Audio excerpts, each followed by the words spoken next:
Otsubel! This is Valiety. In today's video, I will go over my 0 cycle clear of the latest Memory of Chaos iteration, Floor 10, Node 2. Jingliu, Pella, and Bronya are a very strong trio, but I had trouble deciding who to use as my 4th, until I remembered about March. Pun intended. I start with 5 skill points because I'm running full passerby sets on both March and Pella. March uses her skill on Jingliu because I want her to get attacked twice to build energy. Of course, this means that Jingliu will have to hold back a little and not kill these Stormbringers before they get to act. As a result, the first wave is a bit of a balancing act for Jingliu. This precarious need to regulate her damage output is because her damage is secular, meaning her burst damage is very strong, but she will eventually have some downtime. The goal is to reduce her downtime.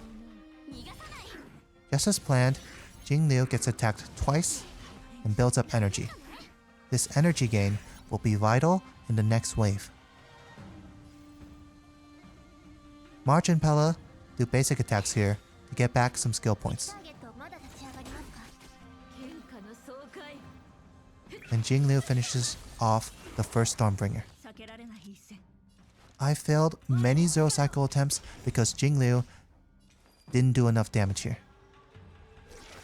But a crit seals the deal. Wave 2 phase 1. With Fuxuan's light cone and outgoing heal chest, March heals the party back up to full. I get lucky and the true sting isn't frozen from Jingliu's technique. As such, its action is not delayed and it gets to summon adds that will blow up and amplify the damage it takes. March used her skill on Bronya not because she needs the protection, but because she needs the energy generated from a newfound increased aggro. Pella does a basic attack to generate a skill point, and I like how Jingliu points her sword here when you tap her skill once.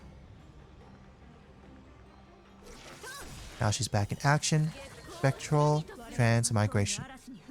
I must use Bronya's ult before Jingliu attacks to get the increased critical damage on all 3 attacks. Here are her stats. It's also crucial that Jingliu uses her ult here first to allow her to start building energy towards her next ultimate. There's her first attack. There's the second. And with the help of Bronya, she does more than enough with her third attack to knock the true sting into phase 2. I have to hope Bronya gets attacked 3 times. There's 1.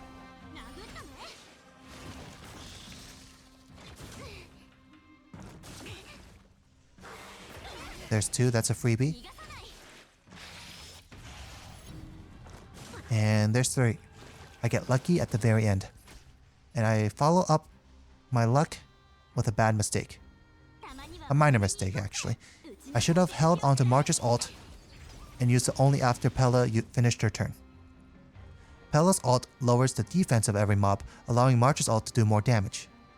Not much more damage, mind you, because my March is level 52, but every little bit counts.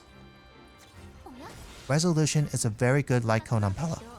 Personally, I prefer it over Tutorial, but it won't be very effective at lower superimpositions. Jingliu almost does enough to finish off the adds with a raw enhanced skill.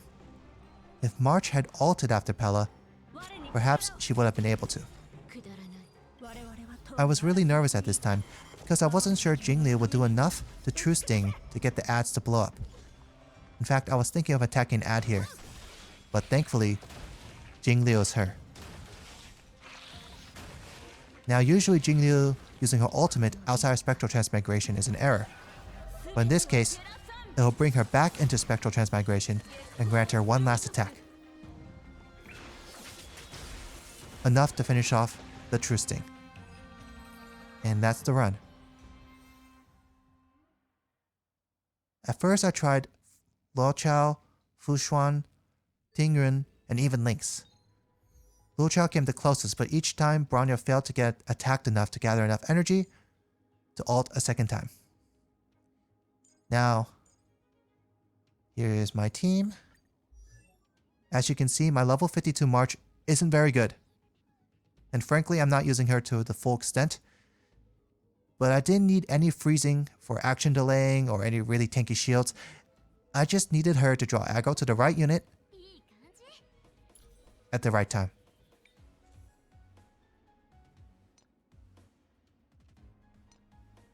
And as you can see, my relics are really nothing special.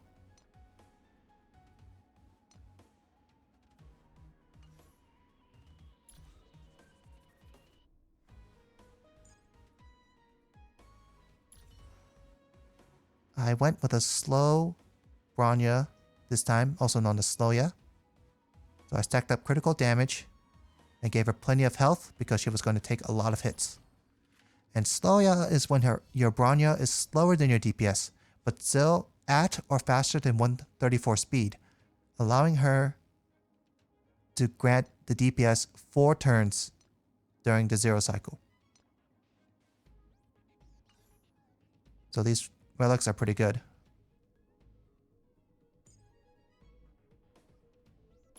Jingliu was the star of the show. She's really OP. Honestly. She's just really strong.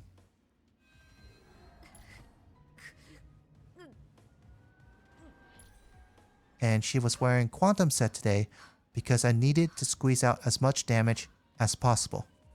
Furthermore, my current Hunter Relics, also known as Ice Relics, doesn't have enough speed subs to reach 134 speed, let alone outspeed Sloya. Last but not least is Pella. As mentioned earlier, she's wearing Resolution for her light cone.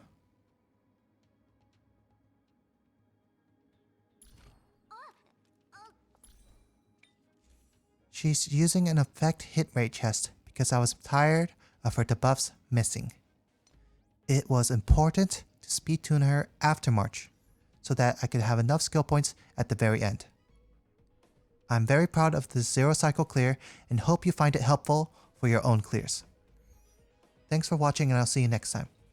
Bye!